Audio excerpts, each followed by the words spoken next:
Hi everyone, welcome back to my channel.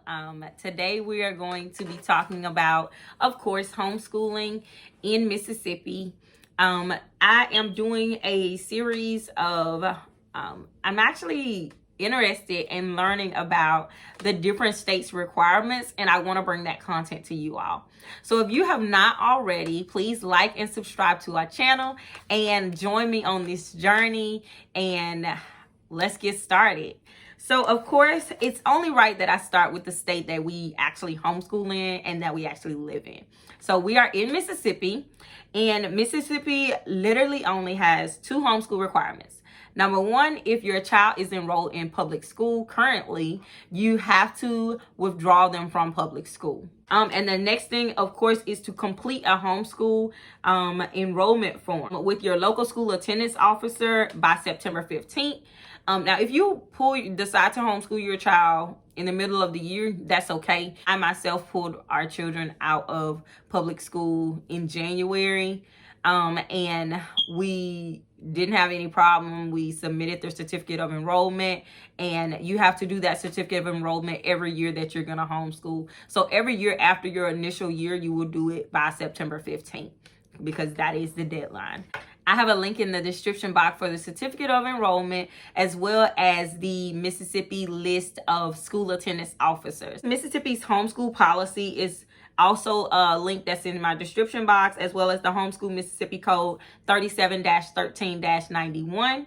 And they also go in depth into what it is required to homeschool in Mississippi and who is required to report this information.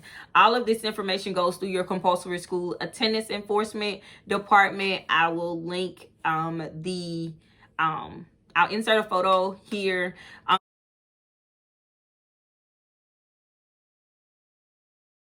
With that information on it for who you will contact and for what actual departments, what all services they actually do for you in that department. So, of course, when you're completing the certificate of enrollment, you're going to make sure that you list home instruction or online instruction, as well as putting on that line that's on that form, age-appropriate curriculum on your certificate of enrollment. So if you wish to re-enroll your child in public school or private school at any time, they do have the right to have your child take a placement test.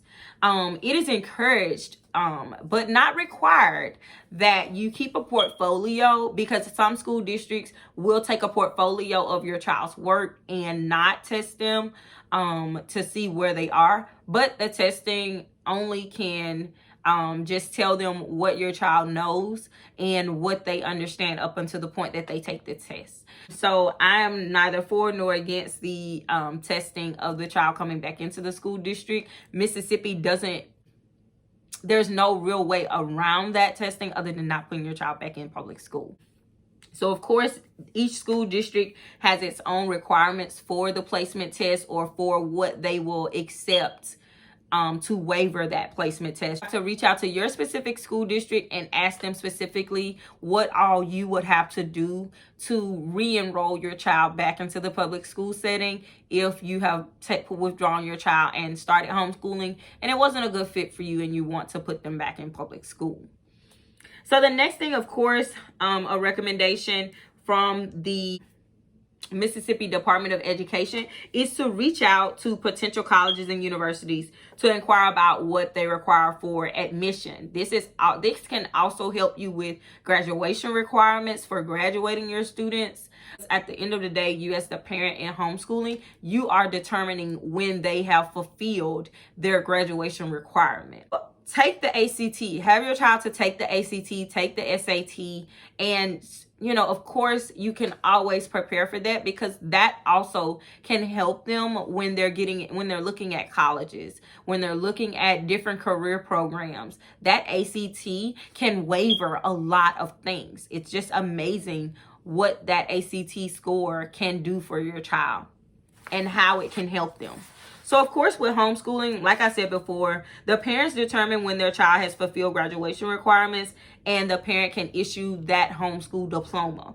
Students of private and online schools may receive a diploma from that specific institution. So therefore, if you're not doing it in the books yourselves, it kind of helps you when you're using a online school. I think I previously looked at Liberty University. They have a homeschool curriculum and an online homeschool program that I previously looked at. It is tuition based, so of course you will be paying for it. Yeah, they actually do everything for you. You just make sure your child logs in, and of course you pay the fees, and they take care of all of the record keeping as well as the diplomas and the graduation requirements. And you don't have to be with that program the entire time of your homeschooling journey. You can actually join that program once you are in those high school years, and kind of fulfill it that way and do the graduation through them. So those are some of the flexibilities of being able to homeschool. The next thing, of course, there are no subject area testing requirements for homeschool families. That is a question that I get a lot about when they're talking about graduation requirements and things that you have to do to graduate your child, or how that would work to graduate your child.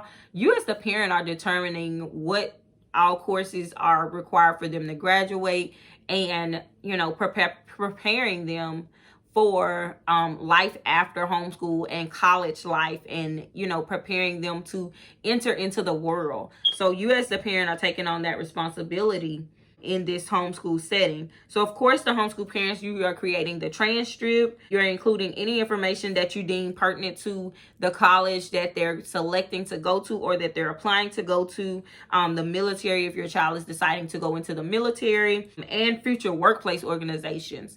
There are so many different avenues that you can take when homeschooling, but I feel like this is most definitely the most time-consuming part, is keeping those records of all the classes that your child has taken over those last 4 or 5 years leading up to graduation. Also, the parent determines when their child has fulfilled graduation requirements for the purpose of creating transcripts. Some homeschool parents do assign credits to individual courses. So you're determining what courses are valued at what, whether they're half a unit or a whole unit.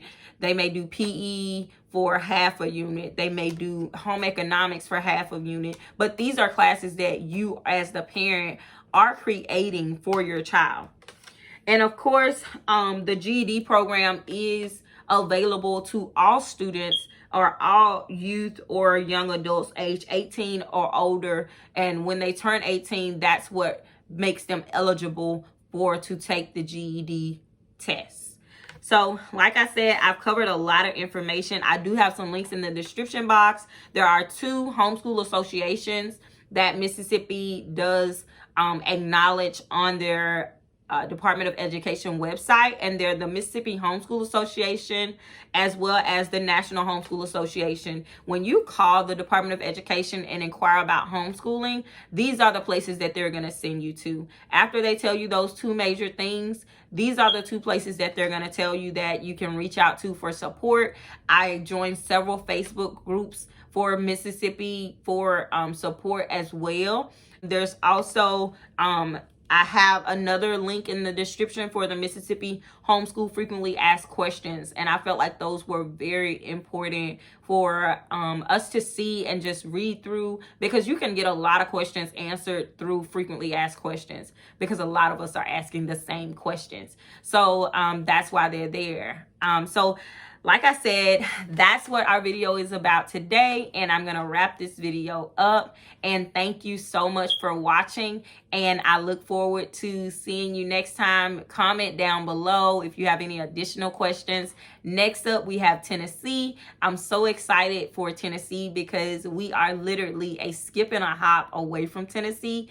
And yeah, it's just to be so close to another state and to see how different their education system is, not only for their public school, but as well as their homeschool as well. So I'll see you guys next time.